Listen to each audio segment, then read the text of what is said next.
we're not normally here on Friday, so I'm going to pretend it's Saturday because we normally air on Saturdays. So if we look a hot mess like my hair, that is why, because I don't prepare on Saturday, okay? For Saturday. All right. So for everybody who has been following us faithfully and our subscribers on all the platforms you're on, we always want to say thank you for listening and following us. If you know somebody who should be following us because we're so amazing and our guests are just so great. And we just have the best guests ever. You should be sharing our podcast wherever you're listening or wherever you're watching live. So if those who are listening for the first time, thank you. Make sure you subscribe. Make sure you follow. Make sure you go to our page, entrepreneurlife.show, for all of our past guests, for all of our upcoming guests, and how to connect with them. So I'd first like to say thank you to our sponsor, Marketing Out the Box Media. He created our intro video. Check out our background. Yeah, it's all right. It's doing all right. So we love sponsors. So give you some free marketing out there. So if you are a business owner looking to market your business better than ever, visit Marketing Out the Box Media at www.iwantmorecustomersnow.com. So I'm your host, Rose, from McDonald Bookkeeping Services. And I don't know, I'm here with my co-host. Hi, everyone. It's Shamara Walker with SWHR Consulting. And we're super excited about our guest today. Her name is Ali Katz. She's the CEO and founder of New Law Business Model. She teaches lawyers how to serve their families, their business owners in a way that's really going to change and make a difference in their lives and the lives of others. She's also well known for I Wide Open Life and the Family Wealth Institute, and she teaches individuals how to become their own financial advisors so that you know how to make better decisions when it comes to legal, insurance, financial, and tax decisions with your eyes wide open. So we're excited that she'll be a part of the show. She's been featured on so many different morning shows like Today's Show, Good Morning America, CNBC, ABC News, CBS, NBC, and more. So I'm just happy that she is part of our show. We're none of those CBS, NBC, or anything like that. But we're getting there.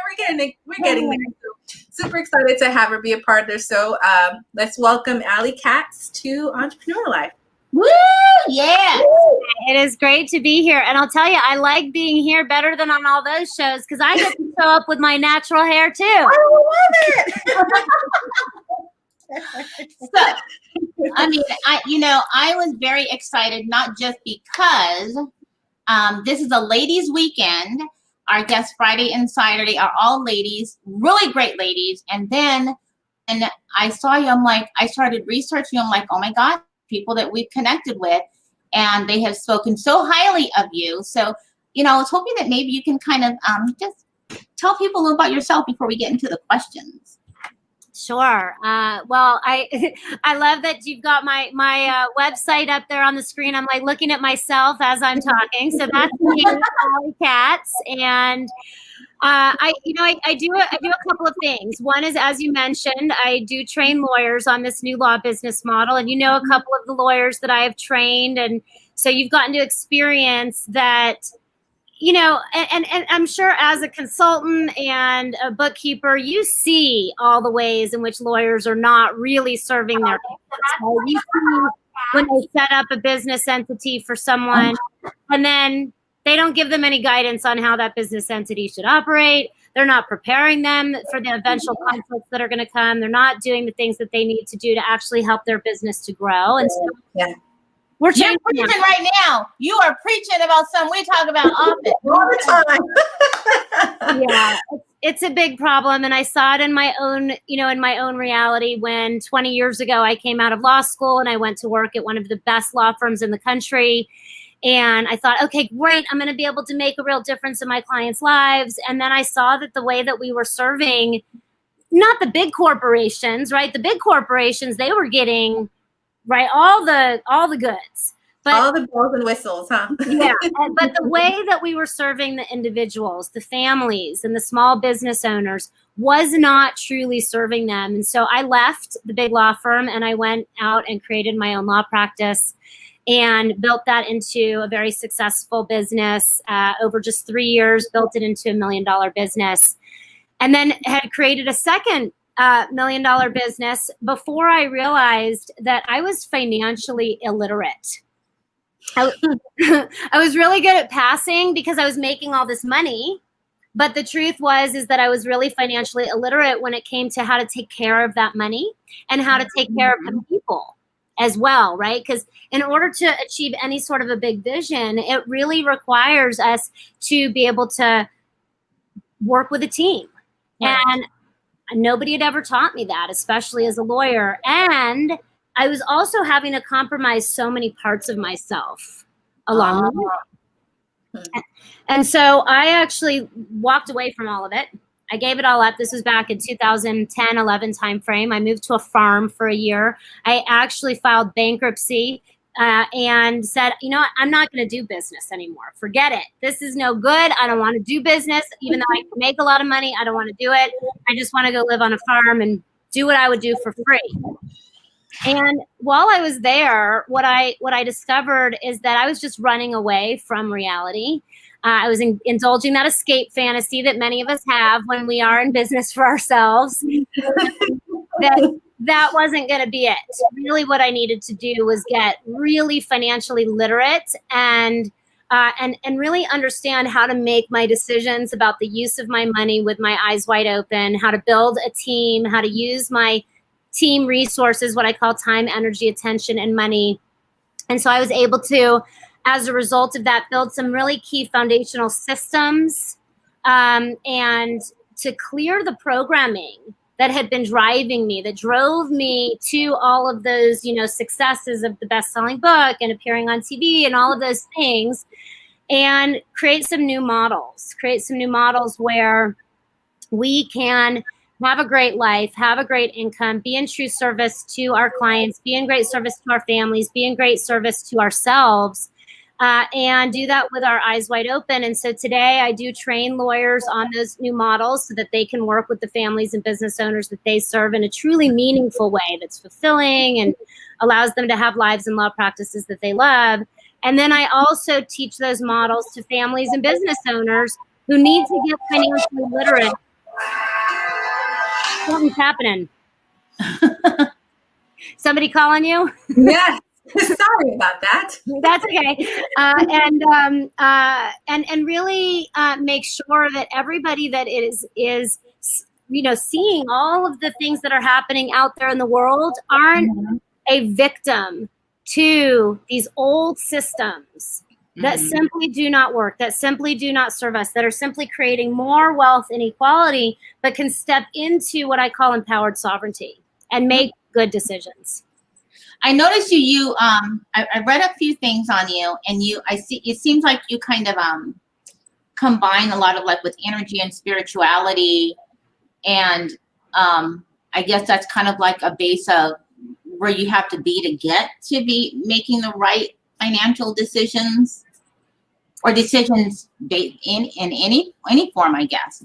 Yeah. So how do you work that into that? Mm-hmm. Well, it's so interesting. So, as women who are focused on, as I see with your consulting service and with your bookkeeping, as women who are focused on what does it really take to be in business, to be smart with your bookkeeping, to be smart with taking care of your people with human resources.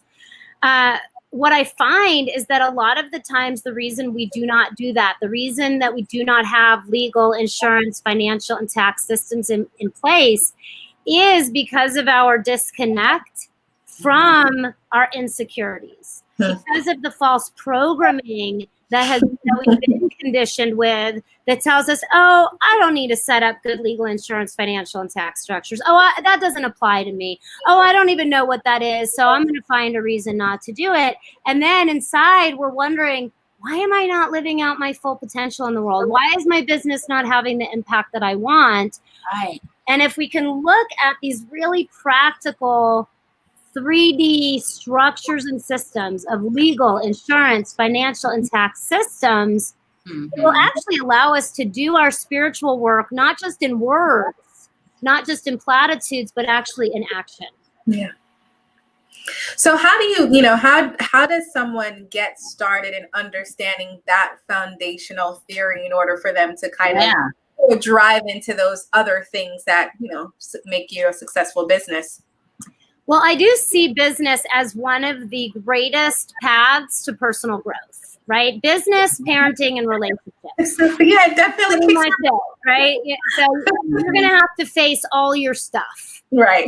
And within the business context, it starts like at the foundation of, for example, when I first started my own law practice, I went to an accountant and I said to her, first of all, well, do I need to incorporate my business? And she said, oh, no, you don't need to incorporate your business because it's not going to provide you with any liability protection anyway, because you're a lawyer. And so you're still going to have liability if you don't incorporate your business. And she said, and you're really not going to have any tax impact from incorporating your business. Well, what I realized later is that was terrible advice. And that terrible advice was provided to me because I didn't have the personal empowerment to say to her, her name is Carrie, I'm building $1 million law practice. I believe in myself enough to know that what I'm building is $1 million law practice. Would your advice be different for me if you knew that I wasn't just going to be like most lawyers who are making $75,000 a year and not taking home hardly any money? And of course it would have if she would have known that. But she didn't even ask me the right questions to know what it was that I was creating. And I didn't have the personal confidence to be able to say, I'm actually building a real business. And so when people today ask me, should I incorporate my business? I don't even necessarily look at it from the perspective of, are you going to save money on your taxes and the liability protection that you're going to get, although those are important. I look at it from the perspective of, are you building a real business or not? Do you want to signal to life itself, to anybody that's going to work with you, to any business partners, to your spouse, to your own internal self, I'm building something real here? Yeah. And if so, you incorporate your business. And you don't just incorporate your business online with like LegalZoom. You incorporate your business with the right entity structure, the right operating agreements. You actually understand what these documents are, how they impact you. And you go into it saying, I am going to be a business owner. I'm going to be a businesswoman. I'm going to be a businessman. And I got some of the best advice ever from Mark Cuban. You all might know who that is. It came through his podcast. So, you can get really great advice from the podcast. From somebody's podcast, which, by the way, that was intended to be my podcast, but that's not what's happening right now. There's no podcast. If you want to pull up my current website, it's eyeswideopenlife.com is my current website, where I'm in the midst of this whole big rebrand. So that and by the way, that's part of it too, is like, if you are rebranding, if you're not like fully ready to go out in the world, don't let that hold you back. Right. Come as you are, meet yourself where you are, and put in place, and this was the advice from Mark Cuban, make your decisions about how you're structuring your business, how you are setting up your business entity, how you're working with your financial systems, what kind of insurance you're getting in place, how you're planning for your taxes, how you're setting up your team, all of that. You do it from where you want to be, not from where you are right now. So I was on my way to having $1 million business, law practice at that time, but I was still making my decisions as if I was building a $100,000 law practice. Right. And I couldn't get to that $1 million until I started making the decisions as if I was already a $1 million business owner. And one of the big places that came into play was with, for example, how I hired my bookkeepers, how I worked with my bookkeepers. I used to try to spend as little as possible and engage with them as little as possible, mostly because I didn't know what to do or how to engage with them. And it just caused so many problems along the way. So where did the concept of eyes wide open I was come going to ask that too. Yeah, I want to know. Yeah, eyes wide open came into play because I realized that I was making all of my decisions with my eyes wide shut. Right. They looked like they were open, right? They looked like they were open, but there was like this film over them in a way that made it so that I could not see the truth. And so many of my decisions were being made through this distorted view. I've come to identify that as money dysmorphia. Mm-hmm. Right? We've got this culture that says make as much money as you can, make as much money as you can, make as much money as you can. And from that place, it's never enough. And from that place of never enough, I was making some really bad decisions. Even though I had $1 million business or two of them at that point, I was in so much scarcity. And so when I'm in scarcity, I'm trying to be as cheap as possible. I'm trying to hire people for the least I possibly can and get them to work as hard as I possibly could get them to work. I'm trying to save as much money as possible. And what I realized is that from that place, you actually cannot make good decisions. So I had to clear the money dysmorphia and recognize that money is infinitely renewable when we know how to access it, when we know how to earn it, when we know how to use it and take care of it wisely. Time, energy, and attention are non-renewable. Once you use time, energy, and attention, you don't get that back, right? So, today I'm 46 years old and look amazing, by the way. Thank you. And as I move into, the second half of my life, let's say, I'm able to recognize that it's that time, energy, and attention that are non-renewable. I need to structure my life. I need to structure my relationships in a way where I have plenty of time for self-care. I have plenty of time for my family. I'm able to maintain connection with the people in my life. And money is the fuel for that. It's not the end goal. It's the fuel. It is my opportunity to be generous. It is my opportunity to support my kids, to support my ex-husband, to support my team, and to recognize that just because I'm the CEO of the company, that doesn't make me any more important than anybody else on the team. Right? That's like some serious false conditioning and false beliefs that we carry on with us. And so now when I'm making my decisions about how I'm using my resources, I'm doing that from the place of an eyes wide open, looking at what is going to create the reality that allows me to have a great life, but also allows my team to all have great lives in a way that is going to amplify my customers and my clients so that we can actually create what I call share the wealth income models, which we don't have very many good examples of, right? And so Eyes Wide Open is about eyes wide open decision making. It's about the decision making framework that I had to create for myself. And as a result of that, today, my main company, New Law Business Model, which is that one in the upper left corner that you just had on the screen. So that company, we just hit the Inc. 5000 list for the third year in a row. That means that we've had 3 years of big time sustainable growth. Right, so 66%, then 99%, this year 154%. I imagine we might hit it again next year. We'll do $5 million in revenue this year. But through that process, it's not about paying me more. Throughout the whole process of that growth, I've always made sure that I'm getting paid what I need. But the reason that we're earning all that money is so that we can have a great team, so that we can support our team, so that we can create more and more services and value for our clients. And I'm not focused on huge profits. I'm focused on creating a business that serves the entire ecosystem. And I'm able to do that with the Eyes Wide Open decision-making framework. So I know you mentioned about, when people are starting off, and most of us, I don't really need, they don't need to worry about the insurance part, the legal part, the agreements and contracts. People just say, which we don't like, just jump into it, or you'll never do it. But we find later that improper planning is a big problem. Yeah. And we do see on people on social media that a lot that just says, oh, what should I be? I need LLC or S Corp or C Corp. People just throw stuff out without even know the implications of what it takes to go behind it. They just I know. do it. I know. I love it when I see a lot of it is going to experts and believing in them, right? Just like your experience, right? Thinking that they are providing you the best guidance. But a lot of times I think business owners fall short by not doing their own research and just believing everything that this expert is saying. So, yeah.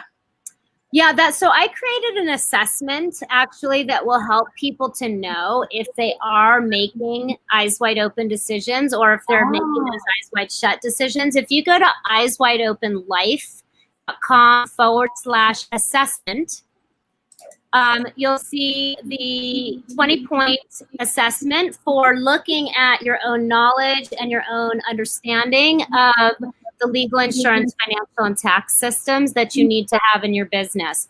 We don't have it linked to this page, so you have to type it in, eyeswideopenlife.com/assessment. Okay. And after you take that assessment, you'll also get my Lift Manifesto, which shares with you the over $1 million worth of mistakes that I made pre-bankruptcy that led me into bankruptcy. Oh, whoops. I think I typed it wrong. Sorry. Okay. Yeah, that led me to have to restructure everything. And so, had I taken this assessment ahead of time, and I can type it into here in the private chat. Had I taken that assessment ahead of time and really understood what it was that I needed when it came to legal, insurance, financial, and tax decisions, so I wasn't just having to go on the internet and ask somebody, hey, should I have an LLC or an S Corp? Or, hey, I need to find an accountant, right? And not even know how to ask, know the right questions to ask, other than maybe, how much do you cost? Right? Yeah. I would have been able to build my business prepared for the things that were going to come, so that as I'm building my business, I don't need to collapse under the weight of the conflicts or not knowing my revenue model or wondering if I'm going to run out of money, and then making, my decisions from these places of really complete blindness. Tony's got something to say to us here. Make sure you know what your product is, know how to deliver your product to the consumer, then out advertise all your competitors. Thanks, Tony. So because you said that, and really it's just the starting off of it, I did see on your other, when I was kind of researching on your other website, you had something about the 8 entrepreneurial archetypes. Yeah. So, before you even get your legal, insurance, financial, and tax systems in place, and I think the reason a lot of people don't do that, and the reason that they're going online and asking, how do I find an accountant, or how do I, incorporate my, how should I incorporate my business, is that a lot of people don't actually understand or know the right income model for them. Mm-hmm. So they don't have their income model built from this stable foundation.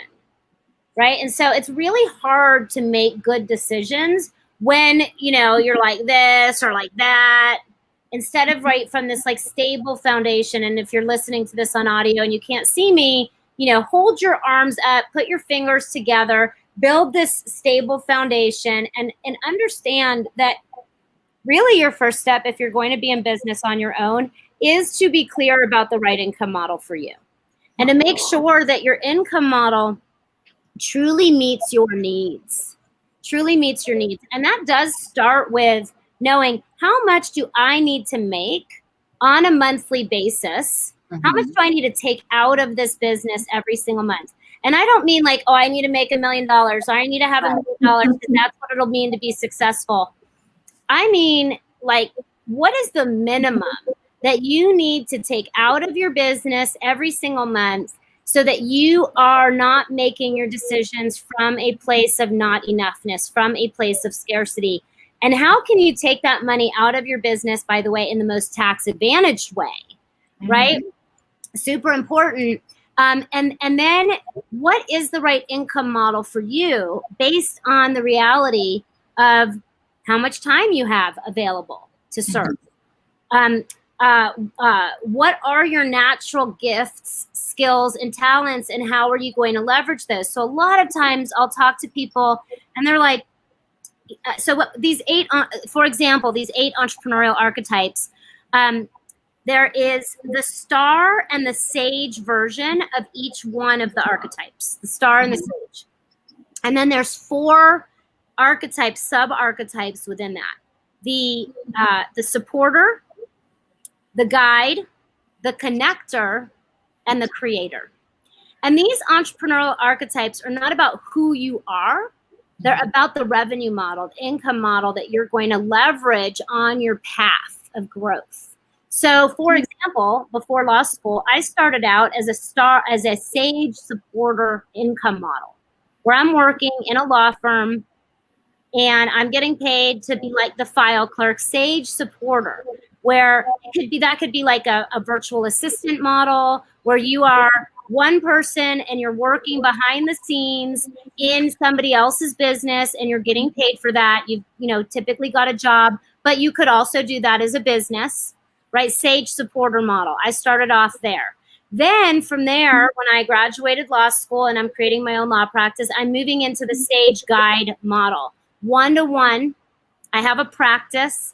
I'm serving clients on a 1-to-1 basis. And as I step into that model, what do I need to learn? Well, I need to learn how to engage clients. I need to learn how to get paid for the service I'm providing. I need to learn how to price and package my services. I didn't need to know that at the Sage Supporter model, right? At the Sage Supporter model, what I really needed to learn was how to be behind the scenes, how to be a supporter, how to get paid properly for the service that I was providing, but I wasn't going to have to be going out and constantly getting new clients. Once you move into that Sage Guide model where you have your own practice, you have your own business, now you have to focus on, okay, how am I going to get paid? How am I going to intake and enroll people into my services? How am I going to market my services? Once you've mastered that, then you might be able to move into what I would call the Star Guide model. That's going to require the expansion of learning how to build an audience, because the Star Guide model is moving more from that 1-to-1 into that 1-to-many. Then you can move into, if you want, the Star Creator model, where you're actually creating programs and licensing them to other people. Those are the models that I most often use today, where I am licensing my resources to other people. But and those are just 4 of the models. There's another 4 as well. And when you understand the model that you are leveraging at a specific time in your life, in your track, you're able to make the right decisions about the things that you need to learn in the order that you need to learn them. So you're not trying to learn the wrong things at the wrong time, making the wrong investments at the wrong time, feeling like, oh, this person, enrolled me in their program and it wasn't the right program. Well, maybe it wasn't the right program at the right time because you weren't clear on exactly what your next steps were. So with these entrepreneurial archetypes, you're able to get clear on your next steps, make the right investments each step of the way as you're building your income model, and do that with your eyes wide open. Love it. So much good information. So do you find that we are our worst enemy, so because of the lack of confidence or education when starting a business and just what we're doing? I do think it is education. I do think it is really a lack of education. If you look at the biggest kind of personal financial advisors out there, in the mainstream, they are educating a world of consumers. They're not educating a world of creators. And we certainly didn't get that education from our parents, right? And so we now live in this world of consumption instead of creation. And so I do see that as we shift into this new economy, the new economy is one where we are all recognizing, I can be a creator. I can create my own reality. I don't have to be subject to having a job for the next 20 or 50 years and then retiring from that job so I can sit on my couch and watch TV. Instead, I get to really create my own structures, my own systems, my own income models, and create something that I don't have to retire from one day. Right? Where I get to do this thing and it's going to shift and change throughout life and I'm going to get to grow with it. But that does require a new kind of education, an education for creators, not consumers, because like I'm sure our moms, you know, didn't have this opportunity we have now. My mom didn't, you know. What would your definition be of financial freedom? Because I see it so often. And I mean, people really stretch it so far to where it's just so ridiculous that where I don't know, can you really ever do absolutely nothing and no involvement and just have money on the beach? Right. It's a lie. It's a lie. Chasing that is a lie. And it's keeping us trapped. It's keeping us trapped, and it is keeping us trying to create models that are actually continuing the systemic inequality and inequity, and we've got to change that, right? So if you're creating a passive income model, who's doing the work? Who's creating value? Right. Oh, that must be that all the people that are working for you are going to be working their asses off to make you rich. So I actually was just in Forbes.com speaking about this because the article was about how to build long-term sustainable revenue in your business. And my first point was drop the idea that your business is going to provide you with passive revenue and instead step into creating a business that you love to play your right role in, and that role could shift and change over time. But you are going to come at it from the perspective of a leader being part of a team, not one that's trying to get this business to generate all this passive income for you that you're constantly going to be chasing and wondering why you're not measuring up. When if you look at the people who have passive income through their business, they are working so hard. They're working so hard to teach you to have passive income. And it's a lie. It's a lie. So I like to instead shift from this idea of financial freedom, which is, I think, a trap, into a reality of what I call financial liberation. Financial liberation. Financial liberation means that you know that you can earn what you need when you need it on demand. Right. You can earn what you need when you need it on demand by delivering your gifts in full alignment with who you are, how you want to be in the world, with the right income model to support you. Now, that's not to say that your business is not going to be set up to make a bunch of profit and you can't take that profit and then invest it in things like real estate and cryptocurrency. But I don't see that you're doing that so that one day you could go sit on the beach and drink margaritas until you die, because that's not the reality that we see. Right. The reality that we see is that when people retire, they are actually on their path towards death even faster. I want you to stay in the contribution in the world. Right? Giving your gifts until the day that you die, not because you have to, but because you want to. Yeah. Like we can shift into that reality right now, but we are going to have to stop chasing passive revenue. We're going to have to stop chasing this idea that you know, one day we're going to have accumulated enough money in the bank so that we could just sit on the beach and drink those margaritas, because that's not the reality. But instead, one where you are building your income model step by step from a place of leadership in a way that allows you to truly keep serving at your highest level of contribution throughout the rest of your life. So how would you define like a really great leader? A really great leader is somebody who is committed to the concepts that are taught in the book, The 15 Commitments of Conscious Leadership. So it's one of the best books that I've read recently. And these commitments of conscious leadership are the commitments to see when we're operating either above the line or below the line. This is how they talk about it. And above the line, and by the way, they you know say in the book, and I think it's important to acknowledge, we're always sometimes going to be below the line.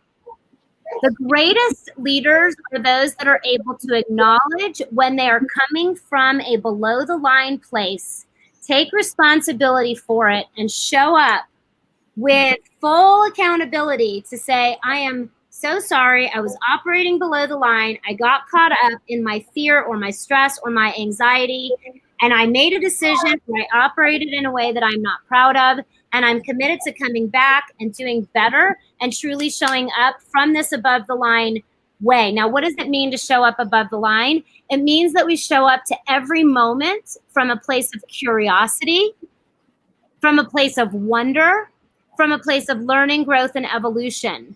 And we have that ability, no matter what's going on behind the scenes, no matter how much we're being disappointed, no matter how much somebody seems like they're doing something to us or there's a conflict. And I could give you a specific example of that in my own company from like last week.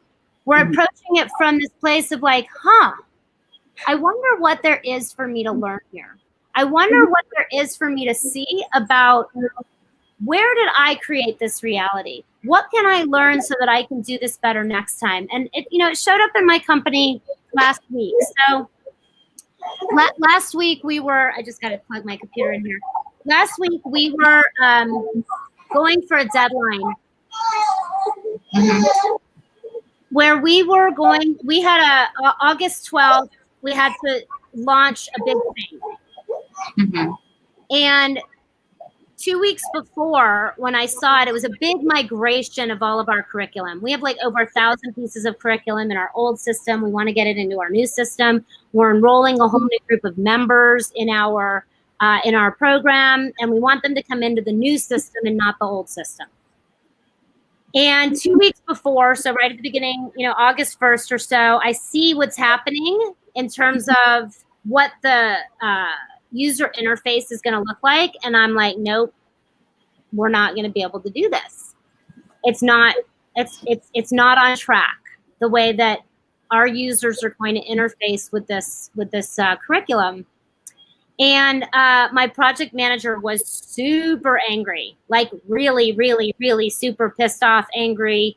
I actually overheard a call that she had with our COO, and she was like, Allie's the worst. She's a micromanager. She's going to pull the plug on this. She was super going off about me.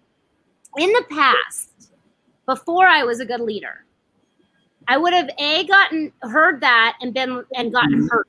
I would have taken it personally. I would have gotten pissed off back at her. I would have defended against everything that she was saying and tried to blame her for whatever was happening.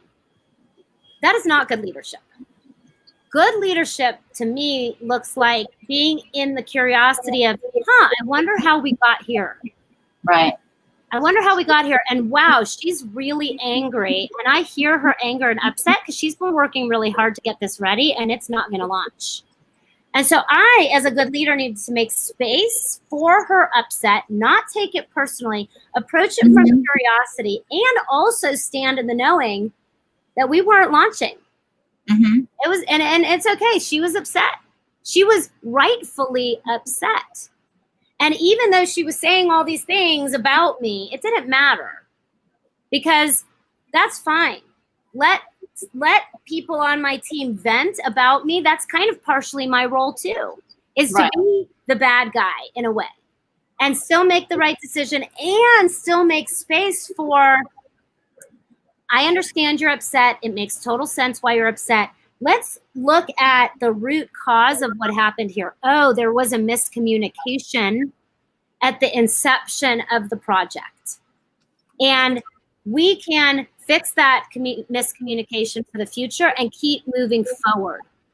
In the past, again, what I would have done is I would have collapsed, thrown up my hands, maybe fired the project manager, which would have been a huge loss because she's amazing at a certain part of what, at like the execution and getting stuff done. But if she's pointed in the wrong, even just a few degrees in the wrong direction, right? She's going to be like a laser getting her, stuff done. And we're over here when we meant to be over here. Huge learning experience for us.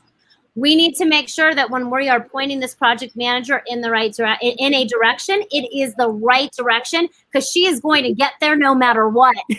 And if we have not pointed her in the right direction, she's going to end up far off the line. And ultimately, that's my responsibility and my COO's responsibility.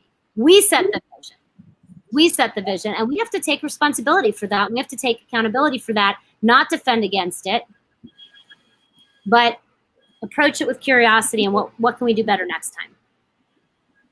So I wanted to kind of talk about the exit strategy. So, you know, you help and educate people on how to, of course, you know, from their personal connection and making the right financial decisions, and then, of course, the professional direction, you know, and kind of educating them on making the right financial decision. But all of that, at some point in time, you want to know that you're exiting and that what you've done was worth it, you know.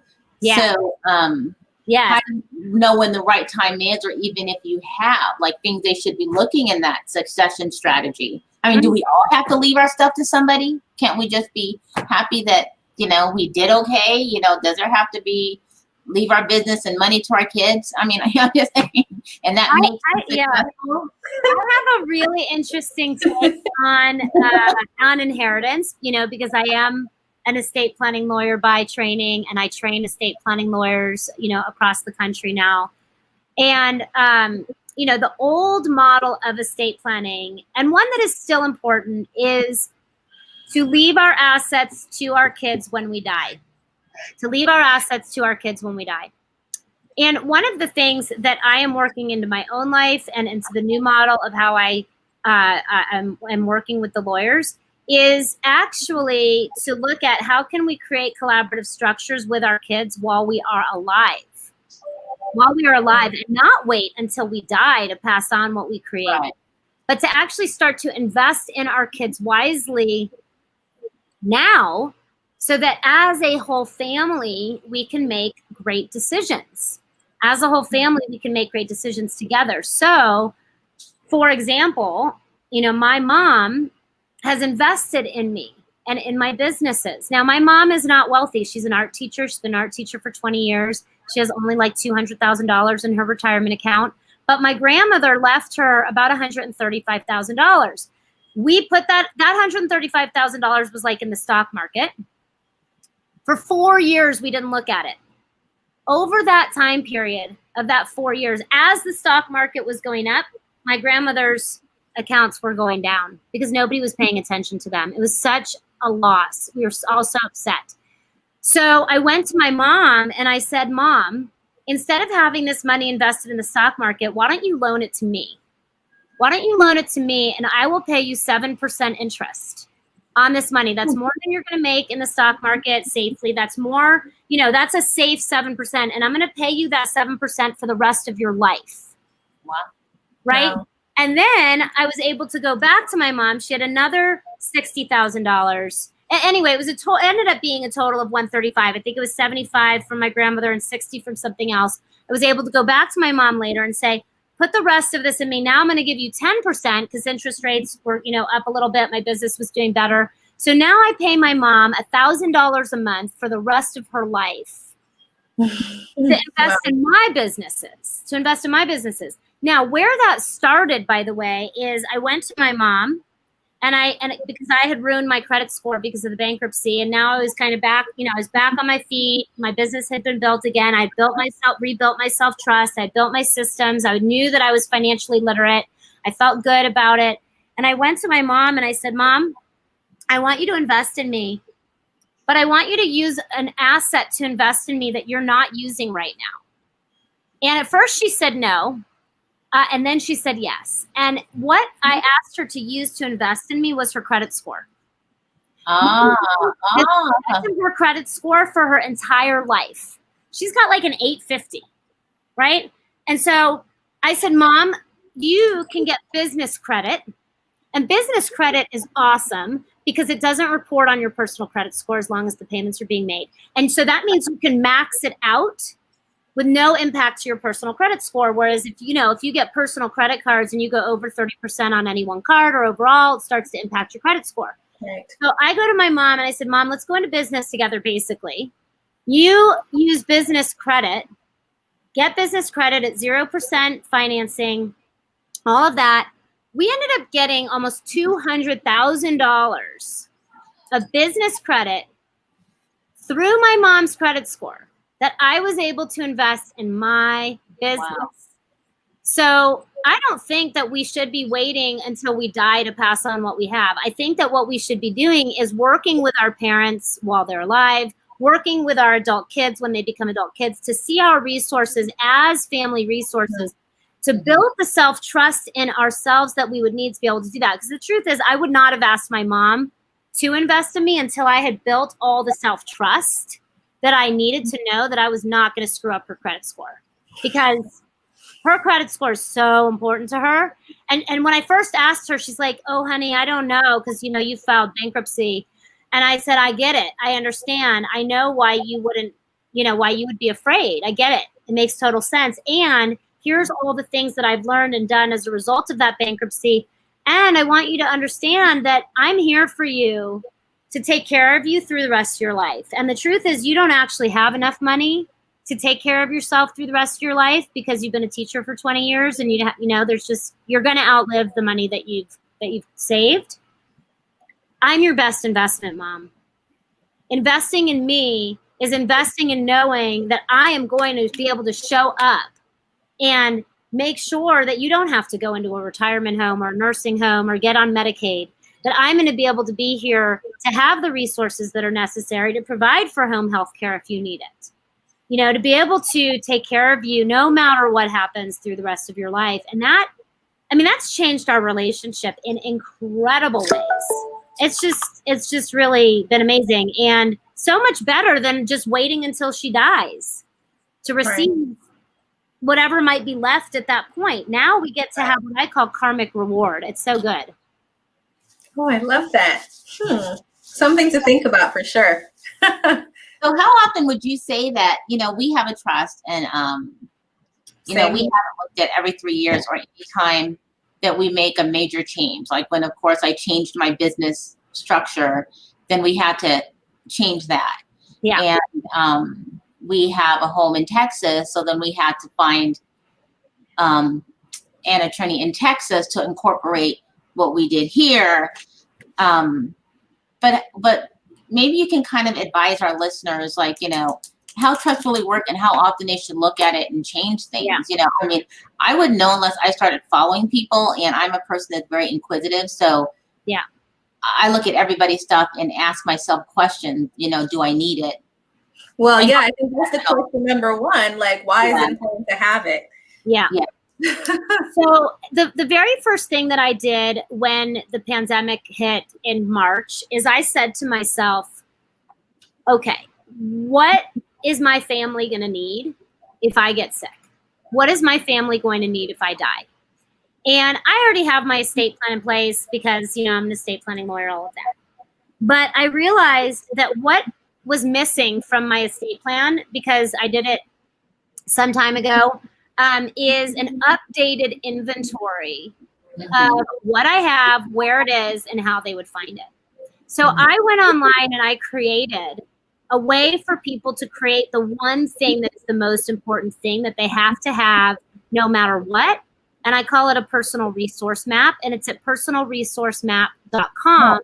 And along with that, I gave a training on what people really do need when it comes to estate planning, how they can, you know, learn about that, how they can make good decisions for themselves, what they can do themselves, what they need to do with a lawyer, and then how they can create this inventory. Now, one thing that I do think is really important to know, and I put that link up here in the chat if you want to pull that over. I think one thing that people really need to know is that the biggest risk to your family, even if you have the right documents in place, is that when something happens to you, if you become incapacitated or when you die, is that your family will not know what to do. They will not know who to turn to, and they could end up in conflict or they could end up in court.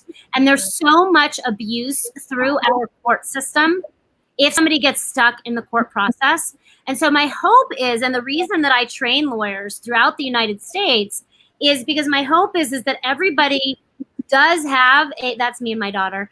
Everybody does have a relationship with their own personal lawyer who they are able to turn to as things change throughout their life, who's able to give them the best guidance possible on an ongoing basis, who is able to keep this inventory up to date for them, who's able to make sure they've got the right documents in place and that their assets are owned in the right way. Because my father-in-law died when I was in law school.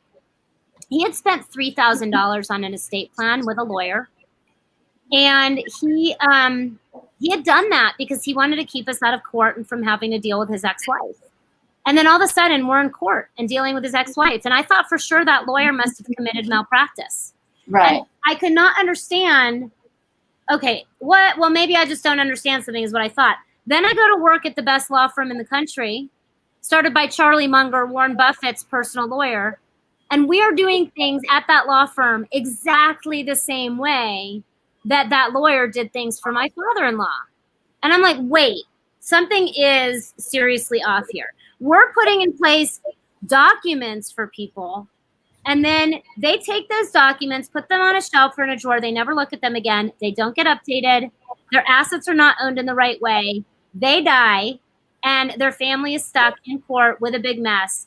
Exactly the situation that they paid to avoid. And so what I've learned over the years is that, yes, the documents are important, but what is more important than anything is a regular relationship with a trusted lawyer that you can count on to guide you and keep things updated for you throughout your life, because it's really hard to do it for yourself.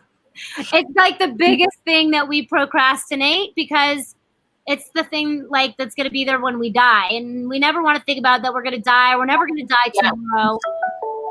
But we don't know what's going to happen when it's going to happen. And so, yeah, I really encourage everybody to, watch the training at personalresourcemap.com. If you will do it yourself, then at least get it done the right way. Make sure your family knows what you have, where it is, how they can access it. And if you can work with a lawyer, a personal family lawyer or a family business lawyer who's actually going to hold you accountable, make sure you do it right, make sure you keep it updated, and then have someone that your family can turn to when something happens, that's even, of course, better. That's a lot. I mean, I'm in the. I'm sorry, but so many good resources. We have to share these links, Rose, to everyone, because I'm gonna put it on this because I've seen money and just seen stories where people fight over. They would think that someone's going to do due diligence when they're gone, but money changes people, and hopefully when they see these assets, and then you don't know what happens because they're gone now. You know what I mean? And it's unfortunate. But when we did ours several years ago, I wouldn't move forward in our relationship until I said, no, we're going to do this or anything, because that concerned me. Even for the closest people that I love, I don't know what's going to happen when I'm gone, what they're going to do. Yeah. Yeah. And it's interesting, right? Like if you did estate planning years ago and you have not, heard from your lawyer since then, and your lawyer has not made sure that you are keeping things up to date, that you are consistently reviewing not just the documents, but this inventory of your assets, that lawyer is operating in a way that's very traditional. Best law firms in the country do it, but it's not actually in service to you. And so, I do think, it's probably time to go in and meet with, somebody local to you, ideally somebody that's either a personal family lawyer or a family business lawyer, and get it all updated, get in relationship with that lawyer so that they can be there for your family when you can't be. Right. Well, this is some good stuff. Yeah. Oh, man, I'm so grateful. I need to get off of this call. I'm so grateful that you two are doing this and that you're showing up to educate people in your community every week, because that is what it takes. It takes education. People don't know what they don't know. Right. And it takes you and me, right? It takes us doing it. We can't rely on the mainstream media to do it. We often for myself and Shamara, when we originally started our podcast, which we thought would be nothing and no one was listening, and then realized we had a lot of people listening, I think that what we say often is people don't want to talk about money. people don't want to talk about politics and religion out in public necessarily. So they hide behind doors. So we thought, well, we bring the information. If you're not going to come out and ask, then maybe we can give you the resource so you don't Google educate. That's real popular. So, I love it. So you don't Google educate. Yeah.